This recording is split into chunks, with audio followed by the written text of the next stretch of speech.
again.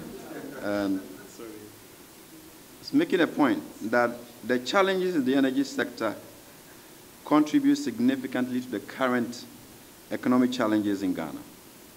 Consequently, efforts at economic recovery may not succeed without addressing the key challenges that plague the energy sector. And as Charles highlighted, a lot of the taxes that we are collecting are going to debt service, which constrains government's ability to pass on any relief.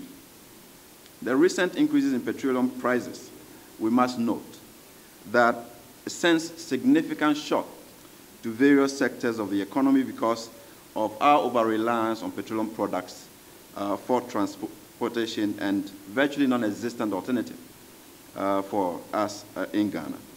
And therefore, government is required within its fiscal constraints to critically examine further the taxes and margins to lessen the burden on consumers to encourage economic growth. And we have assessed that some relief could be assessed through the windfall that we are making upstream, which is extremely substantial.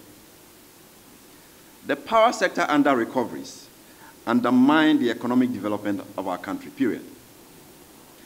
For example, in 2020 and 2021, the government settlement for the energy sector under recoveries alone was 14 billion Ghana cedis in just 2 years. And that is 6.8 billion in 2020, and then $1.25 billion of cedi equivalent in 2021. The inability to control the under-recoveries undermine the objective of the ESLA to address the legacy debt. Levies paid under ESLA currently barely settles coupon payments, transaction and administrative costs around the debt settlements. Outstanding bonds as of end of 2021 alone was about 8.7 billion Ghana cedis. So we have moved the debt from the power sector and the energy sector to the bond market, but we have not moved it away from the pocket of the people because we will still have to pay for it. The National Oil Company's acquisition of 7% was lauded by ASEP and was positive. But the processes, as we have outlined, breach law, and we struggle to appreciate why in these fiscal circumstances we would prefer to go and hide the 7% acquisition in a tax haven rather than plugging it into the budget. Because the cash flow of about $300 million is significant to make our budget look good. So why are we interested in hiding that asset rather than plugging it into the budget under the Petroleum Revenue Management Act? And we encourage government to do so in compliance with our law and sound good governance. Significant investment in the gas sector is required to convert gas flaring to economic value. We cannot be flaring $300 million in a space of 2 years when we can translate that into gain. So we need an investment, and that requires that policy decisions and actions really facilitate the investment requirement for us to be able to do that.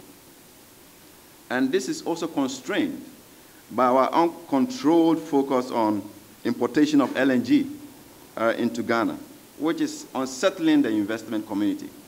And the fundamental question you ask, if you want to put money into our gas sector, is whether government will prioritize importation of gas, which we see happening, or focus on our domestic gas that provides jobs, provides cheaper alternative of gas for us. So we encourage government to look at the LNG import again and focus on developing our domestic gas resources and sending the right signal to the investor community for them to do so.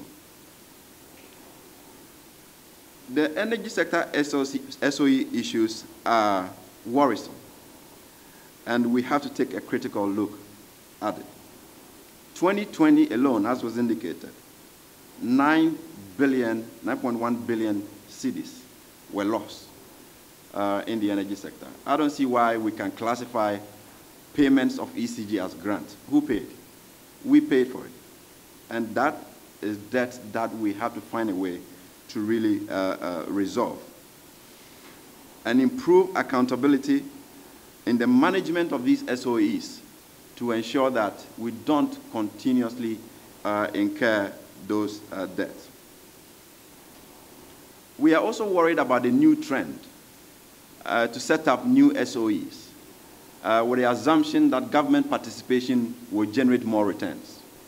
Our history paints a different picture, and we don't see any trend that deviates from the practices of the past.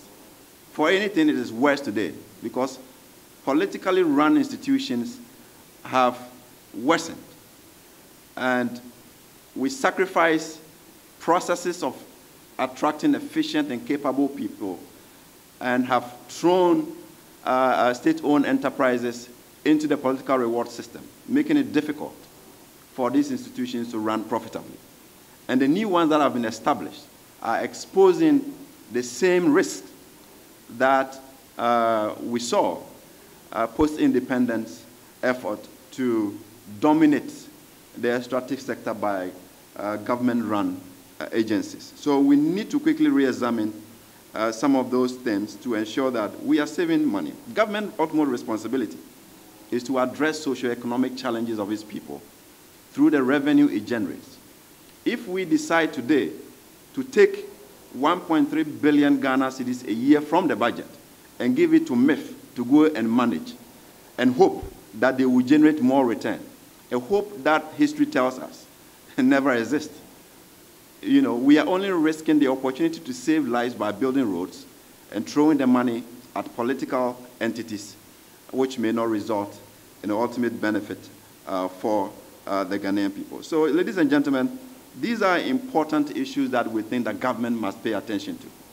Without addressing the energy sector issues, we are not going to make any headway trying to do touch and go with all other sectors. Cumulative loss of 9.1 billion should get everybody to settle and rethink about how we run the energy sector much more efficiently. On this note, we want to take questions from you.